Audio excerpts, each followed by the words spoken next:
இன்னும் ஒரு அருமையான மாலை வேலையை,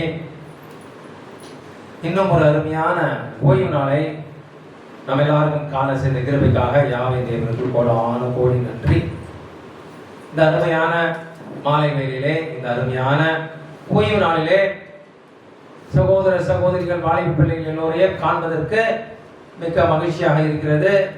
யாவே தேவன் மகிமைப்படுவராக. இந்த பரிசுத்த நாளிலே, ஆசீர்வதிக்கப்பட்ட நாளிலே, மன மகிழ்ச்சியாக இருந்து தேவனை மகிமைப்படுத்துகிற நாளிலே எல்லாரையும் சகோதர சகோதரி வாலிப பிள்ளைகள் எல்லோரையும் எஜமான ரிஷ்வா அமஷாவின் நாமத்தினாலே வாழ்த்தி இந்த ஓய்வு நாள் பரிசுத்த சபை கூடுதலை வரவேற்கிறேன். நல்லா இருக்கீங்களா? யாவே தேவனுக்கு கோடான கோடி நன்றி. அல்லேலூயா. நாம் நிற்பதும் நிர்மூலமாகாமல் இருப்பதும் யாவே தேவனுடைய சுத்த கிருபையாக இருக்கிறது. அல்லேலூயா. இன்றைய ஓய்வு நாளை இன்னும் ஒரு அருமையான தலைப்பு குறித்து நாம் பார்க்கலாம். எல்லாம் ராஜ்யத்தின் நீதி, உலகத்தோட நீதி, ராஜ்யத்தின் நீதி. ராஜ்யத்தின் நீதியின்படி எப்படி ஜெபிக்கிறது, எப்படி தர்மம் பண்றது, இன்றைக்கு எப்படி உபவாசிப்பது என்பதை குறித்து தான் நம்ம பார்க்க போறோம். ராஜ்யத்தின் நீதியின்படி எப்படி உபவாசிப்பது. அல்லேலூயா. இதற்கான வசனங்கள் மத்தேயு 6ஆம் அதிகாரம் 16 18 வசனம் வரையில். அல்லேலூயா. பரமண்டலங்களில் இருக்கிற எங்கள் நல்ல பிதாவே, உம்முடைய நாமம் மகிமைப்படுவதாக, உம்முடைய ராஜ்யம் வருவதாக, உம்முடைய சித்தம் பரமண்டலங்களில் செய்யப்படுவது போல பூமியிலும் செய்யப்படுவதாக. இதோ ஒரு அருமையான ஓய்வு நாளுக்காக கோடான கோடி நன்றி. இந்த ஓய்வு நாளுக்கான வார்த்தையை பகிரும்படியாக அடியேனுக்கு ஒரு வாய்ப்பை தந்தமைக்காக கோடான கோடி நன்றி. நான் அல்ல, என் அறிவு அல்ல, என் ஞானம் அல்ல, என் பலன் அல்ல, என்னால் ஒன்றுமே கூடாது, எல்லாமே உம்மால் கூடும். என்னை தரை மட்டுமாக தாழ்த்தி உடைய பாதத்திலே என்னை சமர்ப்பிக்கிறேன். நீர் மாத்திரமே என் சிந்தனை, சொற்கள், செயல்கள், பார்வைகள், நடத்தைகள் யாவை மாட்கொண்டு ஆளுகை செய்து என்னை மென்மேலும் பரிசுத்தப்படுத்துவீராக. என்னை ஒரு கருவியாக எடுத்து முழுவதுமாக பயன்படுத்துவீராக. என்னுடைய பலவீனத்தில் உடைய பலன் பரிபூர்ணமாகட்டும்.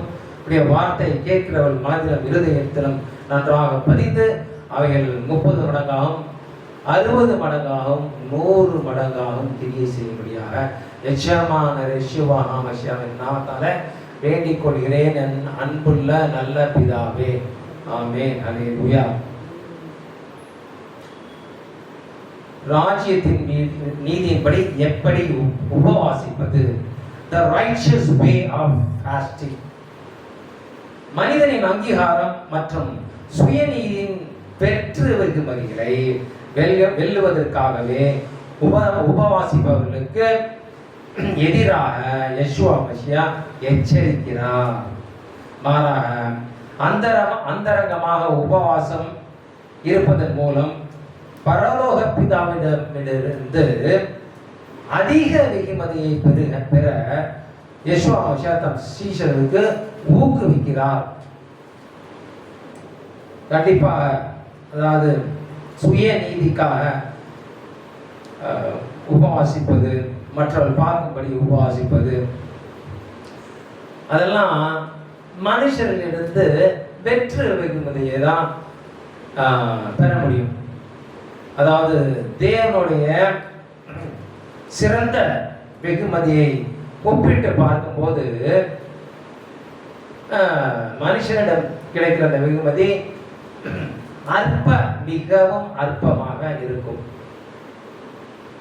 எப்படி மனுஷர்கிட்ட என்ன கிடைக்கும்? அந்த பேரு, புகழ், அது கிடைக்கும். அது அரசியலுக்கு வருவதற்கு முன்னர் ஏதாவது ஒரு பில்டப் கொடுக்கணும்ல. அதனால இந்த மாதிரி டாக்டிக்ஸை ஃபாலோ பண்ணுவாங்க. இல்லாட்டி சும்மாவே வெறுமனையே அவங்களுக்கு ஒரு பேரு புகழ் கிடைக்கணும்னு சொல்லிட்டு இதெல்லாம் சுயநீதி, மிஞ்சி மூஞ்சி போனால் அரசியல்வாதிக்கு என்ன கிடைக்கும், அந்த ஓட்டு கிடைக்கும். இந்த மாதிரிலாம்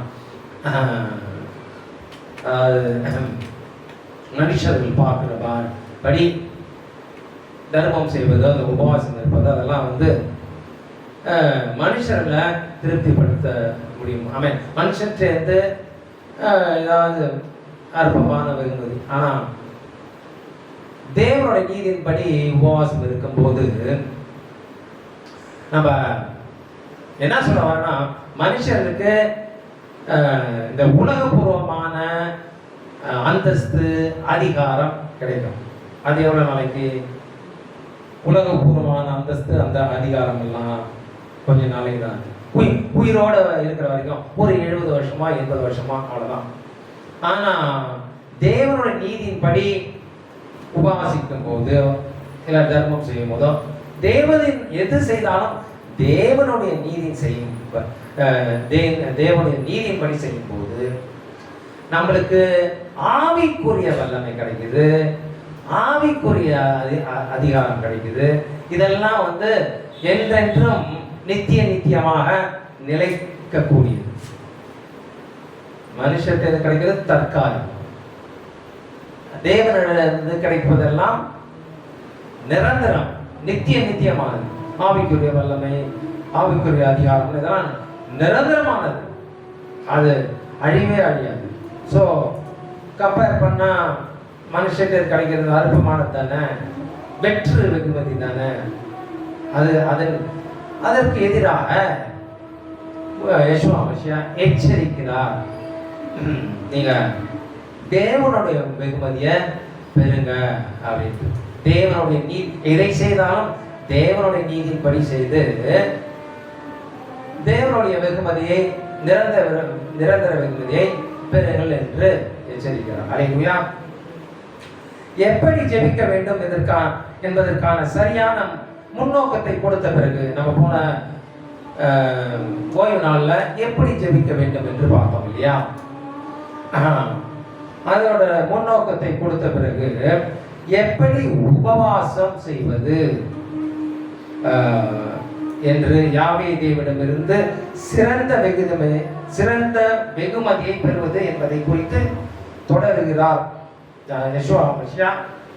யாவே தேவனிடமிருந்து எப்படி ராஜ்யத்தின் நீதிப்படி ஜெபித்து யாவே தேவனுடைய வெகுமதியை பெறுவது என்று தொடர்கிறார். அல்லேலூயா. உபவாசம் என்பது ஆவிக்குரிய வளர்ச்சியின் நோக்கத்திற்காக இயல்பான காரியங்களை சில நேரங்களுக்கு வேண்டுமென்றே மறுப்பதாகும். உதாரணமாக உணவை மறுப்பதாகும், உறக்கத்தை மறுப்பதாகும், ஊடகங்களை பார்ப்பது, சோசியல் மீடியா இதெல்லாம் பார்ப்பதை தவிர்ப்பதாகும், மொபைல் யூஸ் பண்ணுறது தவிர்ப்பதாகும், இன்டர்நெட் யூஸ் பண்ணுறதை தவிர்ப்பதாகும். இப்படி கிட்டத்தட்ட எதையும் சில நேரத்திற்கு, சில காலங்களுக்கு தவிர்ப்பது தான் உபவாசமாகும். உபவாசம் என்று நினைக்கும் போது நாம் பொதுவாக உணவு உண்பதை மாத்திரம் தவிர்ப்பதென்று நினைக்கிறோம் இல்லையா? உபவாசனாலே வெறும் உணவு உண்பதை தான் தவிர்க்கிறோம் இல்லை. நான் பார்த்தது எல்லாம் நம்மளுடைய இயல்பான ஆக்டிவிட்டிஸ் எல்லாம் தவிர்ப்பது தான் உபவாசம். இல்லையா? ஆனால் ஜனங்கள் ஒரு சில நாட்களுக்கு உணவு மற்றும் தண்ணீரை மொத்தமாக தவிர்த்தனர் என்று வேதம் சொல்கிறது. சில வசனங்களை பார்க்கலாம். எஸ்ரா 10:6 வாசிக்கலாம். அதன் பின்பு எஸ்ரா தேவனுடைய ஆலயத்துக்கு முன்னிருந்து எழுந்து எலியாசிபின் குமாரனாகிய யோகனானின் அறைக்குள் பிரவேசித்தான். அங்கே வந்தபோது அவன் சிறை இருப்பிலிருந்து வந்தவர்களுடைய குற்றத்தின் நிமித்தம் அப்பம் புசியாமலும் தண்ணீர் குடியாமலும் துக்கித்துக் கொண்டு இருந்தான். எஸ்தர் 4:16. எஸ்தர் 4:16. நீர் போய், அதாவது எஸ்தர் வந்து தன்னுடைய அங்கிள் மாமா கிட்ட மாதிரி சொல்லணும், மோர்தேக்காய், மாமாவோட பேர் மோர்தேக்காய், இப்படியா சொல்றா நீர் போய் சூசானில் இருக்கிற யூதரை எல்லாம் கூடி வர செய்து 3 நாள் அல்லும் பகலும் புசியாமல் குடியாமல் இருந்து எனக்காக உபவாசம் பண்ணுங்கள், நானும் என் தாதிமாரும் உபவாசம் பண்ணுவோம், இவ்விதமாக சட்டத்தை மீறி ராஜாவினிடத்தில் பிரவேசிப்பேன். ராஜாட்ட போனா அவ்வளோ ஈஸி கிடையாது. ராஜாவுக்கு 10, 20, 30, 50, 100 பொண்டாட்டி இருக்கும். அது அந்தந்த வைஃபுக்கு பொண்டாட்டிக்கு அந்தந்த நேரம், அந்த டேர்ன் வரும்போது தான், கியூவில் நிற்கிற மாதிரி அந்தந்த டேர்ன் வரும்போது தான் அந்த பர்டிகுலர் பெஞ்சாதி போயிட்டு ராஜாவை பார்க்க முடியும். எல்லா நேரத்துலையும் எல்லாரும் போய் பார்க்க, எல்லா மனைவியும் போய் பார்க்க முடியாது. அவங்களோட அந்த கியூவில் நிற்கிற மாதிரி அவங்களோட டேர்ன் வரும்போது அப்பதான் பார்க்க முடியும். அதான் இவ எஸ்தர் சொல்றா, நான் மரித்தாலும் பரவாயில்ல, நான் செத்தாலும் பரவாயில்ல, நான் போயிட்டு இஸ்ரவேல் ஜனங்களுக்காக, இஸ்ரவேல் ஜனங்களின் பாதுகாப்புக்காக நான் வேண்டிக் கொள்வேன். நீங்க எல்லாம் போயிட்டு உபவாசம் இருங்க, ஒரு 3 நாள் குடியாமலும் புசியாமலும் உபவாசம் இருங்க அப்படின்னு சொல்லிட்டு தன்னுடைய மாமனுக்கு எஸ்தர் சொல்றா. அல்லேலூயா. நான் செத்தாலும் சாகிறேன் என்று சொல்ல சொன்னாள். அல்லேலூயா. அப்போஸ்தலர் 9:9. அவன் 3 நாள் பார்வை இல்லாதவனாய் புசியாமல் குடியாமல் இருந்தான். யார் அது? யாருக்காவது குழு கிடைக்குதா? அவன் 3 நாள் பார்வை இல்லாதவனாய் புசியாமல் குடியாமல் இருந்தான். யார் அது? யார் பார்வை இல்லாமல் இருந்தான்? அது அப்போஸ்தலர்.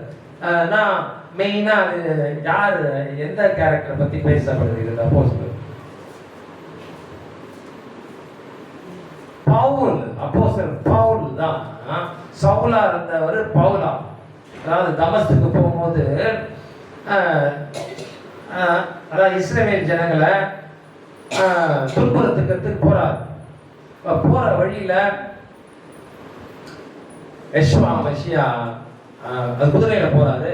யெஷுவா மசியா அவரை அடிச்சு குதிரையிலேருந்து அப்படி தள்ளிடுவார். கீழே விழுந்தவொடனே பவுல் குருடாக ஆகிடுவார். அந்த சம்பவம் தான் இது. 3 நாள் பார்வையில்லாத புசியாமல் குடியாமல் இருந்தான். அதுக்கப்புறம் அப்போஸ்தலர் பவுல் 3 நாள் உபவாசம் இருந்தார். அதுக்கப்புறம் அனனியா வந்து தொடுவார், அவருக்கு திருப்பி பார்வை கிடைச்சிடும். இதெல்லாம் தேவனுடைய திட்டம். அல்லேலூயா. ஸோ இப்படியாக தேவனுடைய ஜனங்கள் உபவாசம் இருந்தார், புசிக்காலும் குடியாமல் இருந்தார்கள். யெஷுவா மசியா வனாந்தரத்தில் 40 நாள் அளவும் உணவு உண்ணாலும் தண்ணீர் குடியாமலும் உபவாசம் இருந்தார் என்பதை நாம் அறிவோம் இல்லையா? எப்போ அது எதற்கு பிறகு, எந்த சம்பவத்திற்கு பிறகு யெஷுவா மசியா வனாந்தரத்துல ஆவியால் அழைக்காமல் வனாந்தரத்திற்கு கொண்டு செல்லப்பட்டார்? யாருக்காவது தெரியுமா? யெஷுவா மசியா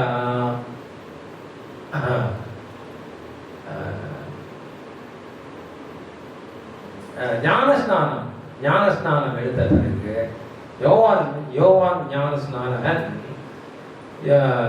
யெஷுவா மசியாவுக்கு ஞானஸ்நானம் கொடுத்த பிறகு பரலோகத்திலிருந்து பிதா சொல்வார், இதோ என் குமாரன், நான் அவரில் பிரியமாயிருக்கிறேன்.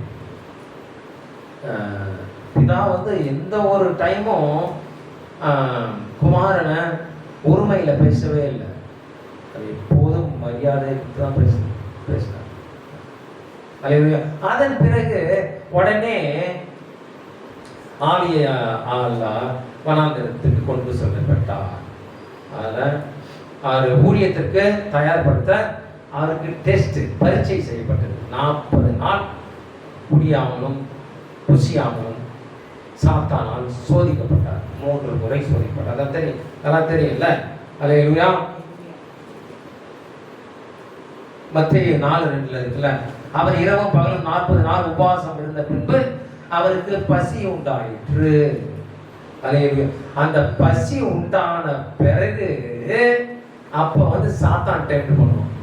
அப்பத்தை கொடுத்து, சரி கல்லை கொடுத்து, நீர் தேவனுடைய குமாரன் என்றால் இந்த கல்லை அப்பமாக மாற்றி புசி அப்படின்ட்டு. எப்ப பசி வந்த பிறகு உண்டான பிறகு அது என்ன மாதிரி சோதனை? அதே மாதிரி சோதனை தான். நம்ம உண்மையா தேவனை கெட்டி சேர போது இந்த மாதிரி தான் சோதனை எல்லாருக்கும். யாரெல்லாம் தேவன்கிட்ட உண்மையா கிட்டி சேர்றவங்களுக்குலாம் இந்த மாதிரி சோதனை. எந்த மாதிரி சோதனை? அது சாதாரணமா இருக்காங்க. பசின்னா பசி வந்த பிறகு அந்த மாதிரி சோதனை. இப்ப ஒண்ணுமே இப்ப அதாவது உடல் ரீதியாக ஏதாவது சுகவீனம் இருந்தா ரொம்ப நாள் இருக்குது அந்த சுகவீனம். ஐயோ அது போக தெரியல, எவ்வளோ மாச கணக்கில் ஆகுது, வருஷ கணக்கில் ஆகுது, இந்த வியாதி என்னை விட்டு போகவே மாட்டேங்குது அப்படின்ட்டு இருக்கும்போது அது அந்த மாதிரி சோதனை வரும். ஏன்னா அது கிட்டி நெருங்கும், தேவனை கிட்டி நெருங்கும் போது அப்படிப்பட்ட சோதனை வரும். ஆனால் தேவனுக்கு தெரியும், இன்னும் கொஞ்ச நாள் வெயிட் பண்ணணும். எப்படி யோபு சோதிக்கப்பட்டார் இல்லையா? எல்லாம் போய் அதுக்கு மேல அந்த சூரீஸ்வரங்க கூட வந்துச்சு. அந்த நிலைமையில கூட எப்படி நீ உண்மையா நேசிக்கிறியா இல்லையா அப்படின்ட்டு, அதாவது கிட்டி ரொம்ப, அதாவது தேவனை ரொம்ப நேசித்து கிட்டி சேருகிறவர்களுக்கு தான் இந்த மாதிரி சோதனை வரும். சும்மாடே கடமைக்குன்னே போயிட்டு வராங்கல்ல, அவங்களெல்லாம் இந்த மாதிரிலாம் எக்ஸ்ட்ரீம் சோதனைலாம் வராது. அல்லேலூயா. அதே போல மோசே சீனாய் மலையில் 40 நாட்கள் உண்ணாமலும் தண்ணீர் குடியாமலும் உபவாசம் இருந்தார் இல்லையா? யாத்திரா 34:28. அங்கே அவர் அப்பம் புசியாமலும் தண்ணீர் குடியாமலும் இரவும் பகலும் 40 நாள் யாவே தேவனுடைய இருந்தார். அவர் 10 கற்பனைகள் ஆகிய உடன்படிக்கையின் வார்த்தைகளை பலகையில் எழுதினார். அல்லேலூயா. உபவாசத்தின் நோக்கம் பொதுவாக தேவனை தேடுவதாகும். அல்லேலூயா. தேவனோட ஆவியில வளர்ச்சி அடைவதற்காகவும் ஆவிக்குரிய வல்லமை, ஆவிக்குரிய அதிகாரத்தை பெறுறதுக்காக நம்ம அடிக்கடி உபவாசம் இருக்கணும். ஆக்சுவலா இன்னைக்கு இருக்கணும். மாசத்தின் முதல் நாள் இன்னைக்கு ஆரம்பிச்சிச்சு. இன்னைக்கு 6 தானே தேதி? 7. இன்னைக்கு முடிஞ்சு போச்சு. 7 மணியோட முடிஞ்சு போச்சு. நேற்று 6 மணிலேருந்து இன்னைக்கு 7 மணி வரைக்கும் மாதத்தின் 3ஆம் மாதத்தின் முதல் நாள். அது கோயின்சைட் ஆனதுனால, கிட்டத்தட்ட கோயின்சைட் ஆனதுனால நாங்கள் ஒன்றா வச்சுட்டோம். இந்த அதுக்கு தனியாக சபை கூடல. ஆக்சுவலாக இன்னைக்கு அது செய்திருக்கணும், தவறியாச்சு. இதெல்லாம் வளர்ச்சியில கொஞ்சம் பின்மாற்றம் அடையும். உபவாசம் பொதுவாக தேவனை தேடுவதும், நாம் உடலை வருத்திக்கும் போது நாம் தாழ்மைப்படுகிறோம். அல்லேலூயா. அதுக்குதான் வருஷத்தில் ஒரு தடவை இந்த பாவ நிவாரண நாள் அன்னைக்கு நம்மள இதை ஒரு நாள் உபவாசம் இருக்கணும். அதில் மெயின் பாடமே என்ன நம்ம கற்றுக்கொள்ளணும்? தாழ்மைப்பட்டு. அப்புறம் இன்னொரு தருணம் இருக்குது நம்ம தாழ்மைப்படுறதுக்கு. சொல்லுங்க பார்க்கலாம்.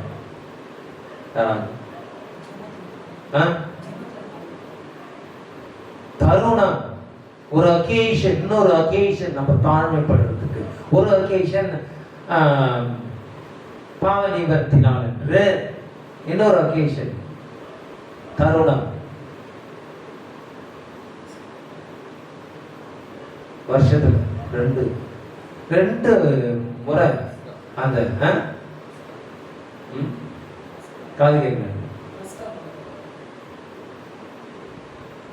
எஸ், புளிப்பில்லா பண்டிகை. புளிப்பில்லா பண்டிகையில் அந்த 7 நாள் அளவு பஸ்கா பண்டிகையிலேருந்து 7 நாள் அளவு பண்டிகை. அப்போ நம்ம தாழ்மை படணும். அந்த 7 நாள் தாழ்மைப்படுறது தான் அந்த புளிப்பில்லாதவர்களாக, பாவம் இல்லாதவர்களாக. நாம் அதுக்கு பாவம் இல்லாதவர்கள் முதல் தகுதி என்ன?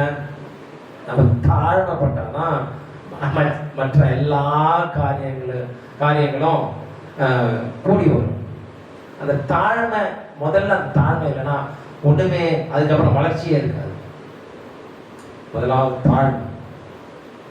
ஸோ வருடத்தில் 2 தருணம் இருக்குது. புளிப்பில்லாப்ப பண்டிகை, இது பாவ நிவர்த்தி நாள், தாழ்மைப்படுறது. அல்லேலூயா. உபவாசம் பெரும்பாலும் ஜெபங்கள், விண்ணப்பங்கள், பாவ நிவர்த்தி மற்றும் தேவனுக்கு செவிசாய்க்கும் ஒரு நேரத்தை, காலத்தை உள்ளடக்கியதாகும். அல்லேலூயா. ஏதாவது முக்கியமான ஜெபம், முக்கியமான விண்ணப்பம், அதாவது வெகு நாள் நம்ம அதில் கஷ்டப்பட்டு அது நிறைவேறாம உபவாசித்து ஜெபிக்கும் போது யாவே தேவன் கேட்கிறவராக இருக்கிறார். அல்லேலூயா. கேட்டு பதில் அளிக்கிறவராக இருக்கிறார். அல்லேலூயா. தேவனிடம் கெட்டி சேர்வதற்கே உபவாசிப்பதற்கு பதிலாக வேதபாரகர்கள் மனுஷர்களின் அங்கீகாரத்தை பெறுவதற்காகவே உபவாசித்தனர். எதுக்கு? தேவனிடம் கெட்டி சேர்வது தான் பெரும்பாலும் எல்லாரும் எல்லா சமயத்திலையும் உபவாசம் இருப்பாங்க. ஆனா பரிசேயர்கள், சதுசேயர்கள், வேதபாரகர்கள் எப்படி? எதற்காக? மனுஷர்கள் தங்களை பார்க்கும்படி, மனுஷத்திலிருந்து அந்த வெகுமதி கிடைக்கும்படி, அதற்கு தான் அவங்க உபவாசம் இருக்கிறாங்க.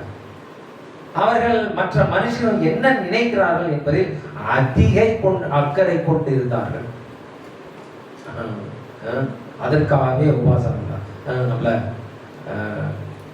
ரொம்ப பயபக்தி உள்ளவர் என்று நினைக்கிறாங்களா? அது மாதிரி நினைக்கணும், அது காமிச்சிக்கணும் அப்படின்ட்டு அதற்காகவே வேதபாரகர்கள் ஜெபிக்கிறார்கள். உபவாசம் இருக்கிறார்கள். அல்லேலூயா. இதனால் அவர்கள் தேவனுக்கு முன்பாக தங்களை தாழ்த்த மனதில்லாதவர்களாக இருந்தனர். எல்லாமே தாழ்மையில் தான் ஆரம்பிக்குது. நாம் தம் சீஷர்கள் ஏன் உபவாசிக்கிறார்கள் என்பதற்கான முழு அர்த்தத்தை அவர்கள் கருத்தில் கொள்ள வேண்டும் என்பதை யெஷுவா மஷியா விருப்பம் கொண்டு அதன்படி விளக்கம் அளித்தார். தம் சீஷர்கள் உபவாசம் இருக்க வேண்டும் என்று கட்டாயப்படுத்தவில்லை. தேவன் எதையுமே கட்டாயப்படுத்த மாட்டார். இதெல்லாம் எனக்கு ரீசெண்டா சமீப காலத்துல கிடைச்ச ஒரு 2-3 மாசத்துல எனக்கு கிடைச்ச வெளிப்பாடுலாம். எதையுமே கட்டாயப்படுத்த மாட்டார். கட்டளை இடுவார். அந்த கட்டளை கடைபிடிக்க வேண்டும், படிச்சுதான் கடைபிடிச்சுதான் ஆகணும் அப்படின்னு கட்டாயப்படுத்த மாட்டார். அது உங்களுடைய சௌரியம். அதற்காக என்னவோ என்னுடைய போதகத்தில் முடிக்கும் போது நான் எப்படி சொன்னது உண்டு, எப்படி சௌரியம் எப்படி சௌரியம் அப்படின்னு சொல்றத கேட்டுக்கீங்களா? பெரும்பாலான டைம்ல அது உங்களோட சௌரியம் அப்படின்னா அதை ஒன்றும் உறுதிப்படுத்துற வெளிப்படுத்துதல் எனக்கு சமீபமாக தான் எனக்கு கிடைச்சது. எனக்கு அப்போ ஏற்கனவே அது அந்த புரிதல் சப்கான்ஷியஸாக இருந்தது, உள்ளான அண்டர்ஸ்டாண்டிங்லாம் எனக்கு இருந்தது. அதை உறுதிப்படுத்துனது சமீப காலத்தில் உறுதியாச்சு எனக்கு. அதாவது தேவன் எதையுமே கட்டாயப்படுத்த மாட்டார். அவர் சுதந்திரம் கொடுப்பார். மகா அன்புள்ளவர். சாத்தானுக்கும் அந்த டைம் வச்சிருக்கிறார். அவங்க பண்ற கொடுமையெல்லாம் நம்மளாலே சகிக்க முடியல. தேவன் அப்ப எப்படி இருக்கும்? நம்மளாலே சகிக்க முடியல. தேவனுக்கு எதிராக, அவரோட பிளானுக்கு எதிராக, அவரோட திட்டத்துக்கு எதிராக, அவருடைய ஜனங்களுக்கு எதிராக கொடூரம் பண்றாங்க. அப்ப அவருக்கு எப்படி இருக்கும்? ஐயோ நம்ம பிளான் அப்ப. ஆனாலும் சத்துருவுக்கு டைம் வச்சிருக்கிறாரு. 6000 years, 6000 வருஷம் வச்சிருக்கிறாரு. அது இன்னும் மிஞ்சி போனால் ஒரு 7 வருஷம் தான் இருக்குதுன்னு நினைக்கிறேன். அநேகர் வேத வல்லுநர்கள் ஆராய்ச்சி செய்து சொல்லும் போதெல்லாம் 27 வருடம் 2027 31 30 இப்படிதான் சொல்றாங்களா ஒழிய 31க்கு அப்புறம் யாரும் சொன்னதா இது வரைக்கும் நான் பார்க்கல. அதாவது வேதத்தில் ப்ராஃபஸினா தீர்க்க தரிசனத்தில் ரொம்ப கூர்ந்து கவனிச்சுக்கிட்டு வராங்க, ஆராய்ச்சி செய்கிறாங்க. தீர்க்க தரிசனத்தில் ஆராய்ச்சி செய்கிறவங்க, முதல்லேருந்து அந்த வருடத்தெல்லாம் கணக்கு பார்க்குறவங்க, அவங்க ஆராய்ந்து சொல்கிறதுன்னா 27 30 அதுக்கு மேலே யாரும் சொல்கிறது? 27 30 31 வச்சுங்களேன். எவ்வளோ வருஷம் இருக்குது? 7 வருஷம் இருக்குது. அது தெரிந்தவங்களுக்கு தான். ஆனால் இப்போ எப்படி இருக்கிறாங்க ஜனங்கள்? நோவா காலத்தில் இருந்தது போல இப்போ இருக்கிறாங்க. யாருக்காவது தெரியுமா? 7 வருஷத்துல தேவன் எஜமான ரிஷ்வா அமித்ஷாவுடைய ராஜ்யம் ஸ்தாபிக்கப்படும் போது 98% ஜனங்களுக்கு தெரியுமா? தெரியாது. அவங்க நோவா காலத்தில் வாழ்ந்தது போல இப்போ குடிக்கிறாங்க, புசிக்கிறாங்க, பெண் கொடுக்குறாங்க, பெண் எடுக்கிறாங்க, வீடு கட்டுறாங்க, எல்லாம். அது கடைசி நாள் 7 வருஷம் அவர் வருகை நாளைக்குன்னா இன்னைக்கு கட்டுவாங்க பங்களா. ஆனா தெரிஞ்சவங்களுக்கு தான் தெரியும் அது. அதுக்கு தான் நம்ம உண்மையான தேவனை தெரிஞ்ச பிறகு அவரோட ஐக்கியம், அவரோட வார்த்தையில வளரணும், அவரோட ராஜ்யத்துல சேர்வதே ஒரே நோக்கமா இருக்கணும். நீ போயிட்டு அடுத்த நாள் நிச்சயமா வராது. நீ போயிட்டு அப்பதான் கல்யாணம் பண்ணினா அப்பதான் நீ பில்டிங் கட்டணும். நீ எப்படி அவரோட ராஜ்யத்தை போய் சேர? நீ இங்க கட்டின போட்ட 40-50 லட்சமும் போச்சா? பரலோக ராஜ்யமும் போச்சா? எல்லாமே போச்சா? போக வேண்டியதுதான். அல்லேலூயா.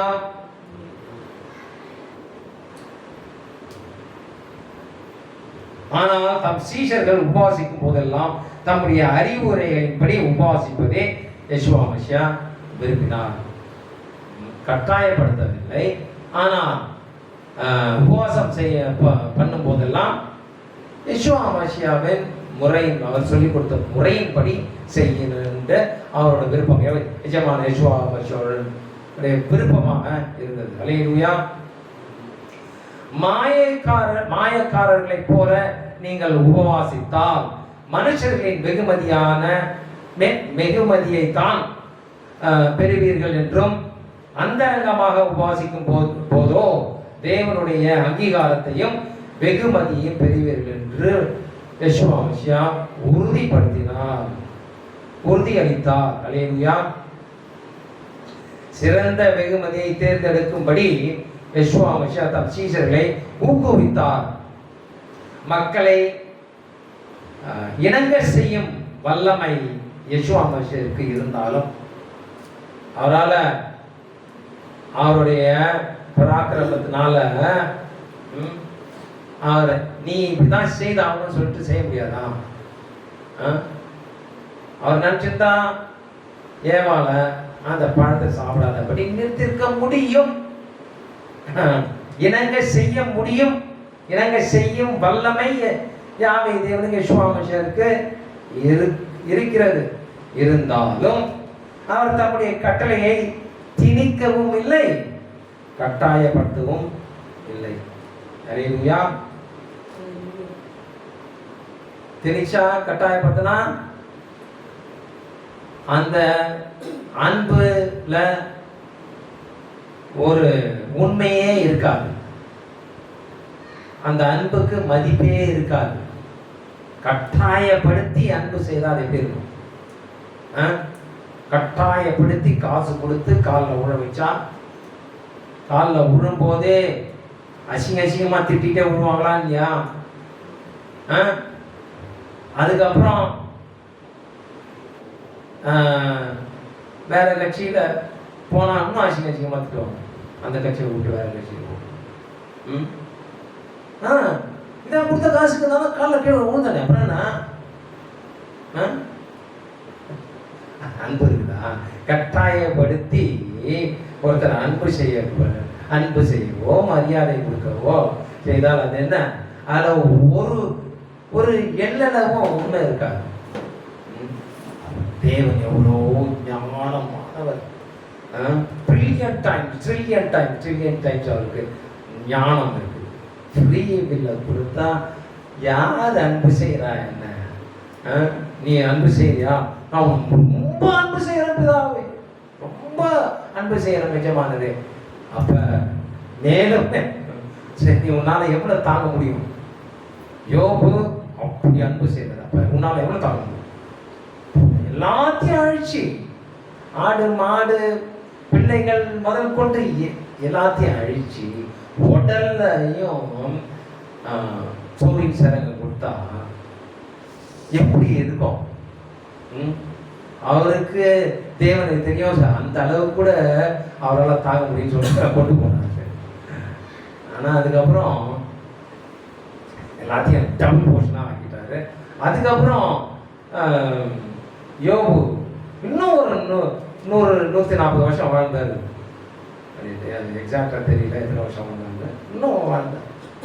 அல்லேலூயா. ஸோ எவ்வளவுக்கு எவ்வளோ ஆர்வமாக இருக்கிறோமோ, அன்றியும் கிறிஸ்து இயேசுவுக்குள் தேவ பக்தியாய் நடக்கிற யாவரும் என்ன பண்ணுவாங்க? சந்தோஷப்படுவாங்க. அப்படி துன்பப்படுவாங்க இருக்கு.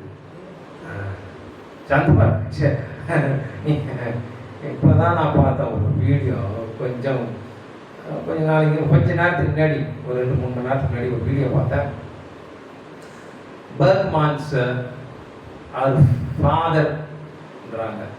ஃபாதர் பெர்க்மான்ஸ், யாரையும் ஃபாதர் சொல்லக்கூடாதுன்னு சொல்லிட்டு யெஷுவா மசியா மத்தேயு 23ஆம் அதிகாரத்தில் சொல்றாரு. ஆனால் அவர் ஃபாதர், ஏன்னா அவர் கத்தோலிக்கிலேருந்து பிரிந்து வந்தார். யாரோ ஒருத்தர் பேசுறாரு, நான் கர்த்தரை ஏற்றிட்ட பிறகு நான் 3.5 லட்சம் வாடகையை கொடுக்குறேன் அப்படின்றாரு. நான் BMW கார் வச்சிருக்கேன் அப்படின்னு.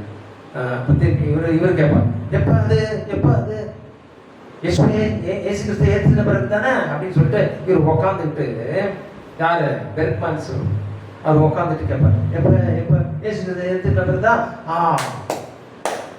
ஏசு கிறிஸ்து ஏற்றுக்கிட்டா கோடி கோடியாக கொடுப்பாரு. நீ ஓஹோன்னு இருப்ப, சந்தோஷமா, எப்போதும் சந்தோஷமா இருப்ப அப்படி கிடையாது. அப்படி சொல்ல வேதம். அன்றியும் கிறிஸ்து இயேசுக்குள் தேவ பக்தியா நடக்கிற யாவரும் துன்பப்படுவார்னு தான் இருக்குது.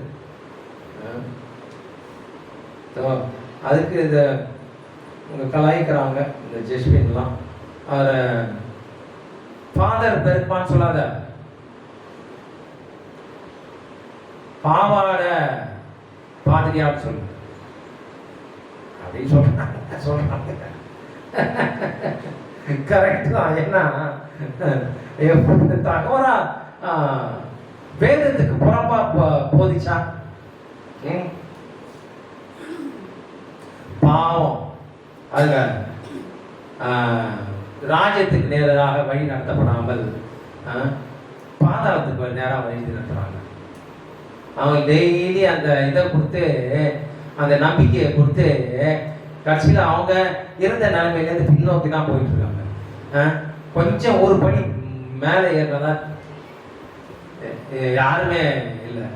ஒன்லி அந்த நடத்துகிறான், பொங்கி சொல்லி நடத்துகிறான் பாருங்க, அவன் தான் எல்லாட்டேருந்து காசை பிடிங்கி காரை பங்களாம் வாங்குறான். அல்லேலூயா. இதுதான் நிதர்சனமான உண்மை. அல்லேலூயா. மாறாக யெகோவா மெசியா தம் சீஷர்களை சுய ஆளுகைக்கு அறிவுறுத்துகிறார். சுயமா ஆளுகை செய்யறது, ஃப்ரீயா விட்டுறாரு. உங்களுடைய இதுல இந்த கைடன்ஸ் கொடுத்துட்டாரு. இதான் கைடு. உலகத்திலே மிக சிறந்த ப்ரெஷியஸ் பூமி கீழே எப்படி வாழுதுன்னு சொல்லிட்டு இதுதான் கைடு. இதை கொடுத்துட்டாரு. ஏன்னா இப்படி செய்தா இப்படி நடக்கும், இப்படி செய்தா இப்படி நடக்கும். அதுக்கப்புறம் அறிவு இருக்கலாம். அந்த அறிவின்படி இந்த கைடை வச்சு நீ இந்த உலகத்துல அறிவா வாழ், ஞானமா வாழ். சுய ஆளுகை கொடுத்துருந்தார். அல்லேலூயா. அதான் தேவனுடைய ஸ்டைல். அல்லேலூயா. சுய ஆளுகை. அந்த மாதிரி சுய ஆளுகையில தான் நான் உருவானவன். எனக்கு யாரும் இப்ப சொல்லி கொடுக்குற மாதிரி எனக்கு யாரும் ஒரே ஒரு வார்த்தை என் தாப்பன்ட்டேதோ தாய்ட்டேதோ இல்லாட்டி நான் எத்தனையோ வருஷமா 50 வயசு 52 வயசு வரைக்கும் நான் பல சபை சொல்லிக்கிற பில்டிங் சபைக்கு போயிருக்கேன். ஆனால் அவங்கள்ட்டேருந்து ஏபிசிடி கூட கற்றுக்கிறேன். எல்லாம் பரிசுத்த ஆவியால் எனக்கு வெளிப்படுத்தப்பட்டது அனைத்தும். அல்லேலூயா. சுய ஆளுகைனால வளரும் போது உங்களுடைய ஃபுல் பொட்டென்ஷியலை யூஸ் பண்ண முடியும். ஃபுல் பொட்டென்ஷியல்னா என்ன சொல்றது? I don't know to tell them. Okay. அவர்கள் விரும்பும் வெகுமதியை மாறாக யெகோவா தம் சீஷர்களை சுய ஆளுகைக்கு அறிவுறுத்துகிறார். அவர்கள் விரும்பும் வெகுமதியை பரிசீலிக்க அனுமதிக்கிறார். ஓ யா, இதுக்குதான் சுய ஆளுகை. அதாவது இப்படி மனுஷரை பிரியப்படுத்தினா, உலகபூர்வமா வாழ்னா என்னென்ன வெகுமதி கிடைக்கும், தேவனை பிரியப்படுத்தினா என்னென்ன வெகுமதி கிடைக்கும், பரிசீலிக்கணும், எக்ஸாமின் பண்ணணும், பரிசீலிக்கணும். இப்ப என்ன கேட்டா நான் சொல்லுவேன், கொஞ்சம் கொஞ்சமா கிட்டி சேரும் போது என்னுடைய எண்ணம் எல்லாம் ஆவிக்குரிய அதிகாரத்தையும் ஆவிக்குரிய வல்லமையும் பெறணும் தான் இப்ப நோக்கம். எனக்கு அல்டிமேட்டா தேவனுடைய ராஜ்யத்துல போய் சேரணும். நானும் என் குடும்பத்தாரும் இங்க வரவங்களை எல்லாம் யாரெல்லாம் சபையா கூடுறவங்க அத்தனை பேரும் ராஜ்யத்துக்கு நேராக வழிநடத்தணும் தான் என்னுடைய நோக்கம், முழு எண்ணம் எல்லாமே. எப்படி என்னுடைய சுய ஆளுகையின்படி போனதுனால நான் பரிசீலித்தேன். உலகம் பூர்வமான என்ன வெகுமதி கிடைக்குது, தேவன் வழி நடந்தா எப்படி வெகுமதி கிடைக்குது, எப்படி வழி நடத்துதல். அஃப்கோர்ஸ் நம்ம நினைக்கிற டைம்களெல்லாம் நம்மள ஒரு காரியம் நடக்கணும்னா அது ஆவாது. ஆனா அது நடக்கும் போது ஓகே, சிம்பிளா சொல்ல போனா என்னுடைய வாழ்க்கையில நடந்த காரியங்களை நான் என்னைய யோசித்து பார்க்கும்போது இதை விட சிறந்ததா என்ன வழி நடத்திருக்க முடியாது. ஏன்னா நான் வந்து தேவன் ஒப்பு கொடுத்தேன், தேவன் மேல பிரியமா இருந்தேன், இயேசு கிறிஸ்து மேல ரொம்ப பிரியமா இருப்பேன் சிறு வயதிலிருந்து. ஸோ அவர் என் கையை பிடிச்சதுனால எனக்கு நடந்ததெல்லாம் இதுக்கு மேல சிறந்ததா நடந்திருக்க முடியாது. உதாரணத்துக்கு என்னுடைய ஒரு சிறு பிள்ளையா இருக்கும்போது 2 இதில் நான் தவறி இருக்கணும், மறுத்து போயிருக்கணும், காப்பாற்றினாரு. எனக்கு ஒரு நல்ல ஒரு வேலையை கொடுத்தாரு. பாம்பேக்கு போனேன், சும்மா ஏதோ ஒரு கம்பெனியில் வேலை செய்து போனச்சுக்கலாம் போனேன். ஆனால் பேங்க் ஜாப் கொடுத்தாரு. அப்புறம் வெளிநாட்டில் போயிட்டு நல்லா அருமையான வேலையை கொடுத்தாரு.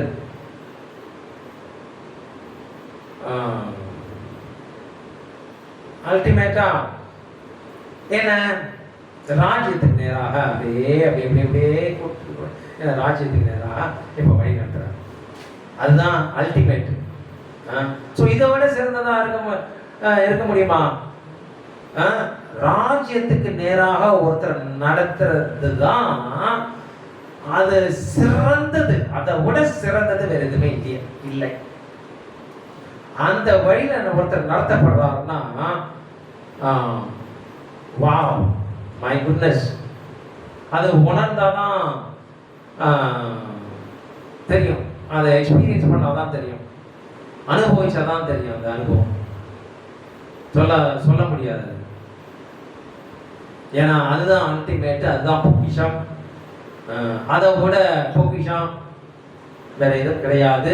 ஏன்னா உன்னுடைய ஆத்மா, ஒவ்வொருடைய ஆத்மா நித்தியமா தேவனோட குடும்பத்துல வாழறதுக்கான அந்த வழி நடத்து நித்தியமா.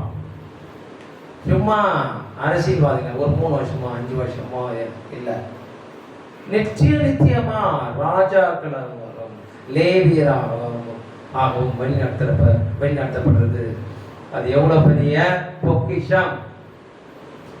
அது வந்து அநேகருக்கு இருக்குது. எனக்கு தெரிஞ்ச வரைக்கும் 95% அந்த வழி நடத்தல். ஏன் வேதமே தான் அதெல்லாம் சொல்லுது. கேட்டுக்கு போற வழி விரிவாகவும் வாசல் விசாலமாகவும் இருக்கிறது. அதை பிரவேசிப்பவர்கள் அநேகர். நித்திய ஜீவனுக்கு போகிற வழியோ குறுகியதாகவும் வழி நெருக்கமாகவும் இருக்கிறது. அதை கண்டுபிடிப்பவர்கள் சிலர்ல ஒருத்தர் தான் இருக்கணும்.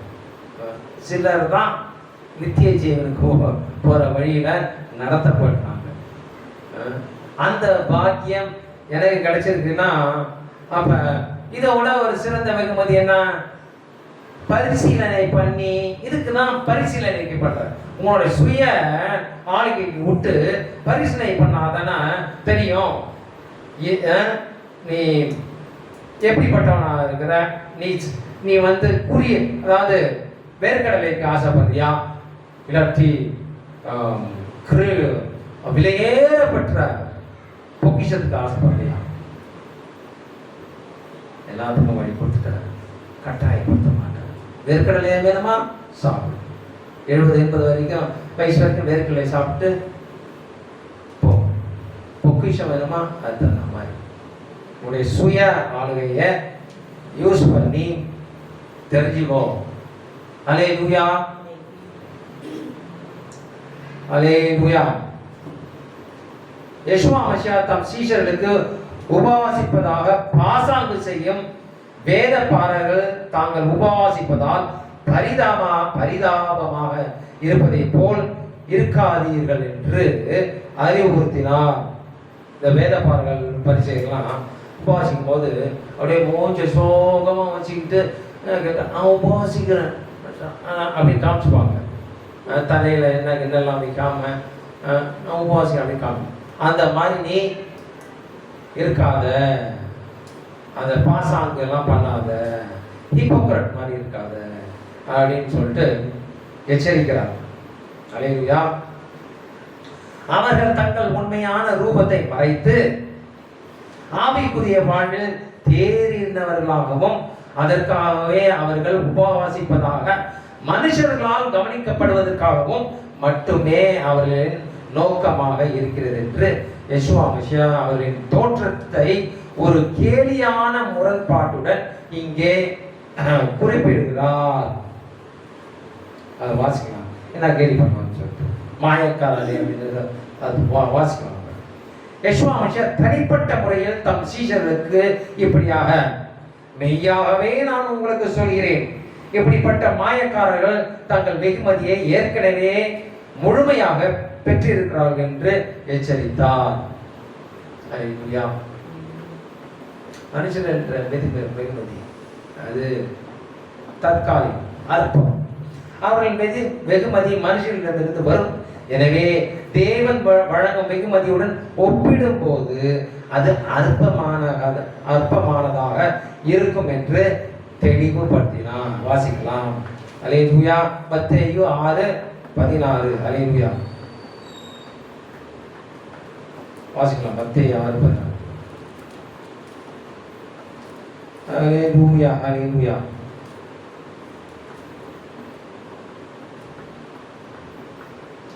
நீங்கள் உபவாசிக்கும் போது மாயக்காரரை போல முகவாடலாய் இராதீர்கள். அவர்கள் உபவாசிக்கிறதை மனுஷர் காணும் பொருட்டாக தங்கள் முகங்களை வாட பண்ணுகிறார்கள். அதான் பாசாங்கு. பாசாங்கு அன்பு செய்கிறது போல பாசாங்கு, எல்லாமே பாசாங்கு.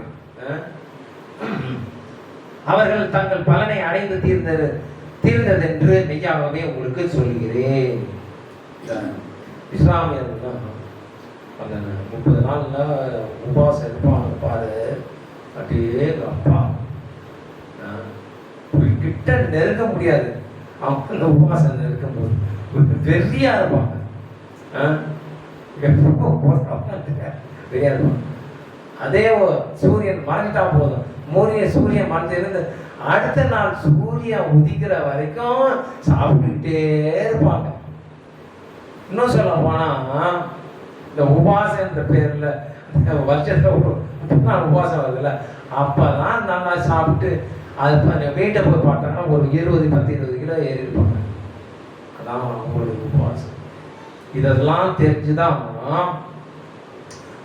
உண்மையா ஏதாவது இஸ்லாமியர்கள் வேத அந்த அவங்களுடைய குரானை படிச்சு அவங்களுடைய வாழ்க்கையெல்லாம் பார்க்கும் போது எல்லாம் பகட்டு வெளி வேஷமா இருக்குன்னு சொல்லிட்டு நிறைய பேர் இதனால தான் வெளியே வந்துருவாங்க. இன்னைக்கு இப்போ நான் பேசிட்டு இருக்கும் போதே எத்தனையோ ஆயிரக்கணக்கான இஸ்லாமியர்கள் வெளியே போறாங்க. அவங்க யாரெல்லாம் அந்த குரானை படிக்காத இருக்கிறாங்களோ அவங்க மட்டும்தான் நிலைச்சிருப்பாங்க. ஒன்ஸ் ஐயோ அது என்னடான்னு பார்க்கலாம்னு சொல்லிட்டு அதுதான் அவங்களெல்லாம் கேள்வி கேட்கக்கூடாது. அதெல்லாம் கேட்கக்கூடாது, இதுதான்மா இப்படிதான். ஆனால் வேதத்தில் அப்படி கிடையாது. இஷ்டம் போயிட்டு நீயே படிச்சுக்கலாம்.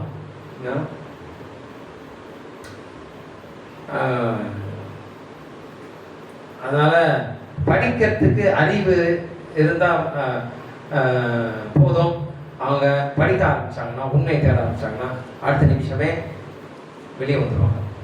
வித்வுட் லைஸ் இஸ்லாம் டைஸ் அப்படின்னு ஒரு இங்கிலீஷ்ல அருமையா இருக்கு. வித்வுட் லைஸ் இஸ்லாம் டைஸ் அப்படின்னு. அது புரிஞ்சுதான் என்னன்னு தெரியாது உங்களுக்கு. அது ஆங்கிலத்தில் தான் கரெக்டாக வரும், தமிழில் அது கரெக்டாக வராது, கோர்வையாக வராது. அல்லேலூயா. எனிவே பிறகு சிறந்த வெகுமதியை பெறுவது எப்படி என்று யெஷுவா மசியா தம் சீஷரிடம் கூறினார். வாசிக்கலாம். 6:17. எப்படி சிறந்த வெகுமதியை பெறுவது? நீயோ உபவாசிக்கும் போது அந்த உபவாசம் மனுஷர்களுக்கு காணப்படாமல் அந்த இடத்தில் இருக்கிற உன் பிதாவுக்கே காணப்படும்படியாக உன் தலைக்கு எண்ணெய் பூசி உன் முகத்தை கழுவு. அல்லேலூயா.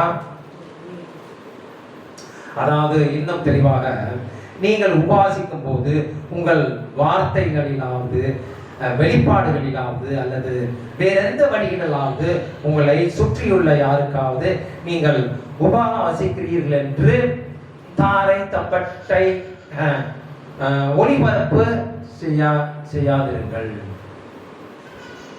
இதுதான் வேதப்பார்கள் இவங்கெல்லாம் அப்படிதான். யெசுவா மசியா ஏற்றுக்கொள்ளாத யூதர்கள் அவங்கெல்லாம் காமிச்சுப்பாங்க, நான் உபவாசிக்கிறேன், நான் கற்பனையை கடைப்பிடிக்கிறேன், நான் தான் உண்மையான தேவனுக்கு உண்மையான பிள்ளை அப்படின்னு சொல்லிப்பாங்க. அல்லேலூயா. ஆனா பரிசுத்தவன் யார்? பரிசுத்தவன் என்று வேதம் சொல்கிறது. யாராவது எத்தனையோ முறை சொல்லு, யார் பரிசுத்தவான் என்று வேதம் சொல்கிறது. தேவனுடைய கற்பனைகளையும் யெசுவா மசியாவின் மேலுள்ள விசுவாசத்தையும் காத்துக் கொள்கிறவர்களாகிய பரிசுத்தவான்களுடைய பொறுமை இதிலே விளங்கும். கற்பனையும் யெசுவா மசியாவை ஏற்றுக்கொண்ட பிறகு ரட்சிப்பின் விளைவாக நாம் ரட்சிப்பை முடிவு பரியந்த வரை காத்துக் கொள்வதற்கு கற்பனைகளை கடைபிடிப்பது மிகவும் மிகவும் மிகவும் அவசியம். கற்பனை கடைபிடிக்கலன்னா நீ எதற்கு அதிகாரம் உள்ளவர்களாக இருக்க மாட்டீர்கள். ஜீவ விருட்சத்திற்கு அதிகாரம் உள்ளவர்களாக இருக்க மாட்டீர்கள். நீங்க உங்களுடைய இடம் எங்க இருக்கும்? புறம்பே இருக்கும். பொய்யை விரும்பி எதன்படி செய்கிறோம் யாரும் புறம்பே இருப்பார்கள். அல்லேலூயா. நீங்கள் அந்தரங்கமாக உபாசிப்பதை தேவன் பார்ப்பார். அந்தரங்கமாக ஜெபிப்பதை தேவன் பார்ப்பார். அந்தரங்கமாக உபவாசிப்பதை தேவன் பார்ப்பார். அந்தரமாக தர்மம் செய்வதை தேவன் பார்ப்பார். அந்தரங்கமா எதையுமே அந்தரங்கமா செய்யறதுதான் ராஜ்யத்தின் நீதி.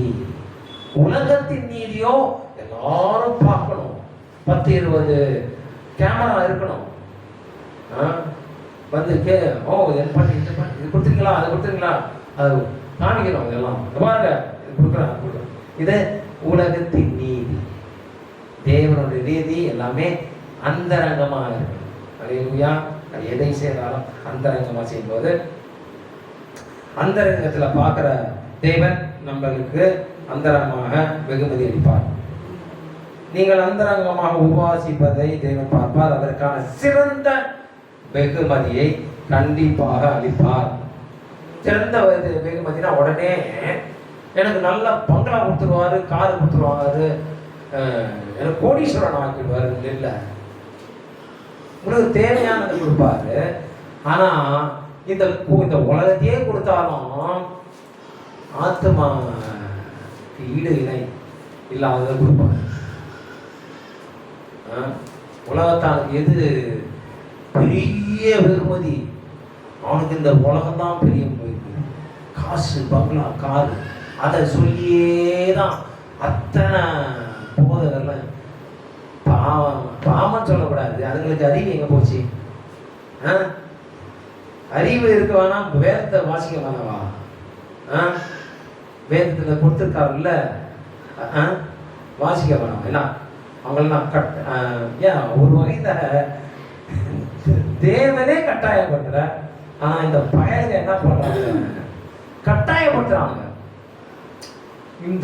இந்த மாதிரிதான் நீ என்ன பண்ணணும்? உன்னுடைய விசுவாசம் என்ன? தேவனை ஏற்றுக்கணும் அப்படின்னு யெசுவா மசியா ஏற்றுக்கணும். அவ்வளவுதான். நீ தசம பாவம் கொடுக்கணும் அப்படின்னு ஒரு செட் ஆஃப் ரூல், அவங்களுக்கு சாதகமான ஒரு செட் ஆஃப் ரூல்ஸை வச்சுக்கிட்டு அதன்படி கடைப்பிடிக்கணும் அப்படின்னு கட்டாயப்படுத்துறாங்க. இதுல வேற எச்சரிப்பானுங்க. எவ்வாறு அவங்க உண்மையா இல்லை அப்படின்னு அந்த வார்த்தை மறைச்சிடுவாங்க. ஏதோ கற்பனை கடைப்பிடிக்கிறன்றவாங்க ஒரு கும்பல் எழுப்புது, ஏதோ ஷபாத்துன்றாங்க ஒரு கும்பல். அவங்களெல்லாம் நம்பிடாத. அவங்கெல்லாம் கல்ட்டு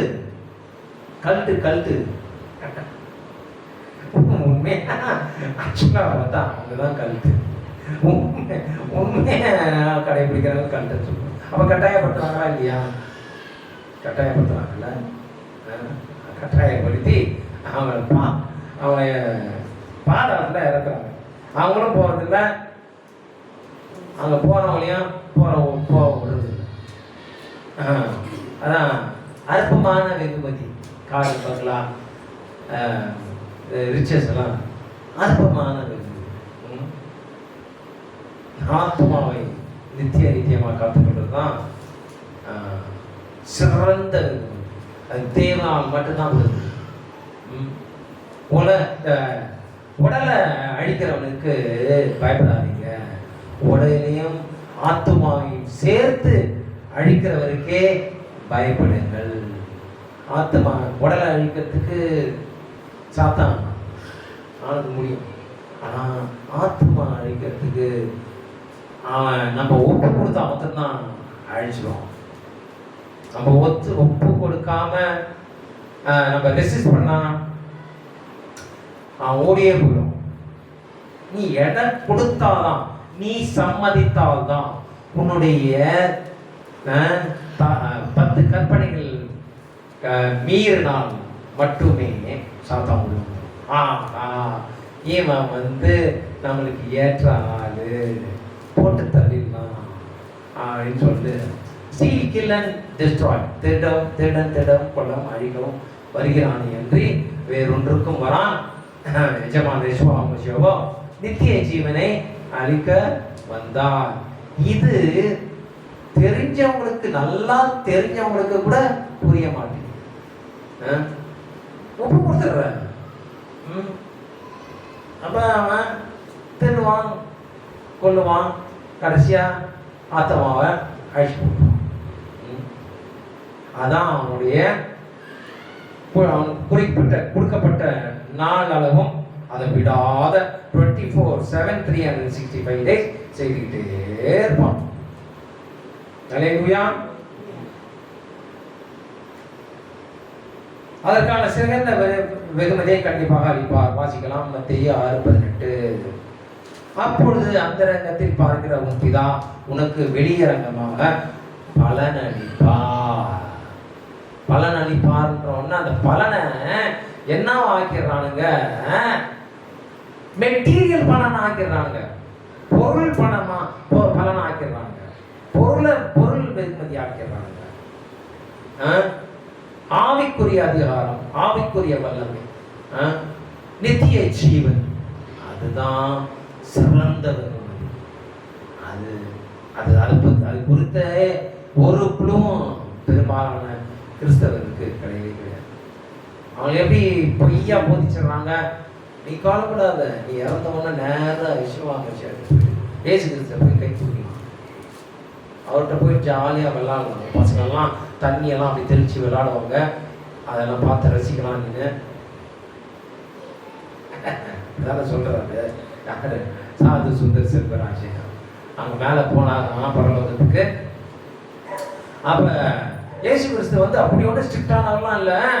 பசங்க கூடலாம் நல்லா விளையாடுவார். பசங்க ஒரு குளத்தில் குளிச்சுட்டு இருக்காங்க. அப்போ அவங்க ஒருத்தர் மேலே ஒருத்தர் தண்ணி அடிச்சிட்டு இருக்காங்க. யேசுவா அமிஷா கிட்ட போனார். அவர் மேலேயும் தண்ணி அடித்து விளாட்னாங்க. அவரும் தண்ணி அடித்து விளாட்னாரு. இப்படியெல்லாம் அப்படி தத்துருவமாக ட்ரமாட்டிக்காக ட்ராமா மாதிரி சொன்னாங்கன்னா விழுந்துறாருங்களா? அந்த மாதிரி ஜென்மங்க விழுந்தான். அந்த மாதிரி செத்த உடனே நேரம் அங்கே மேலே போயிடறாங்க. அந்த மாதிரி தவறாக புரிய வச்சு நடத்துகிறாங்க. எனிவே அது அவங்களுடைய சௌரியம். ஒவ்வொரு சீசனும் தங்களுக்கு எது சிறந்தது என்று தாங்களே முடிவு செய்யும் சுதந்திரத்தை தேவன் கொடுத்திருக்கிறார் என்பதை யெகோவா மெசியா உறுதிப்படுத்துகிறார். அல்லேலூயா. உங்களுக்கு எது சிறந்தது? இந்த உலகத்தோட பொருள், பணம், அந்தஸ்து, பதவி, அது உங்களுக்கு சிறந்தா தெரியுதா? பெரிய தெரியுதா? இல்லை தேவனுடைய வல்லமை, ஆவிக்குரிய வல்லமை, ஆவிக்குரிய அதிகாரம், நித்திய சிறந்தது. எது உங்களோட சௌரியம்தான். அல்லேலூயா, அல்லேலூயா. மோசேயின் உடன்படிக்கை போலவே யெஷுவா மசியாவின் அறிவுரைகளும் அவருடைய சீஷர்களின் சிறந்த ஆர்வத்தை தேடுவது. எது சிறந்தது என்று தேடுவது எப்படி என்பதை புரிந்து கொள்ள உதவுகிறது. அல்லேலூயா, அல்லேலூயா. எப்படி சௌகரியம். எஜமான யெஷுவா மசியா மிக விரைவில் வானமேகங்களிலே பிற்கால சத்தத்தோடும் தூதர்களோடும் ஆரவாரத்தோடும் தோன்றுவார். கரை திரை பிழையற்றலாக அவரோடு கூட எடுத்துக்கொள்ளப்பட ஆயத்தம் ஆவோமாக. அல்லேலூயா. பிதாவாகிய தேவனுக்கே மகிமை உண்டாவதாக. எஜமான யெஷுவா மசியாவிற்கே மகிமை உண்டாவதாக. எஜமான யெஷுவா மசியாவே சீக்கிரம் வந்து உடைய ராஜ்யத்தை எருசலேமிலே ஸ்தாபிப்பீராக. அதிலே எங்களை குடும்பமாக சேர்த்து கொள்வீராக. அல்லேலூயா, அல்லேலூயா.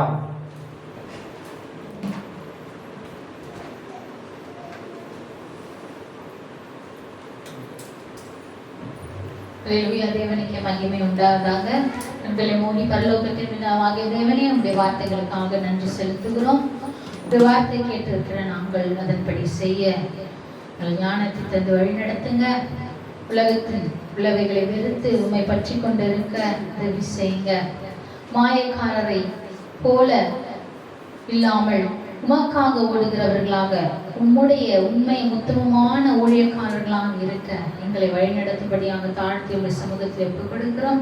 எல்லாத்துக்கான மகிமை நீர் மாத்திரமே ஏற்றுக்கொள்வீராக. யெஷுவாவின் நாமத்தினால் பிதாவே, ஆமென். என் ஆத்துமாவே யாவே தேவனை ஸ்தோத்திரி, யாவே தேவனை செய்து சகல மகாத்மியம் மறவாதே. ஆமென்.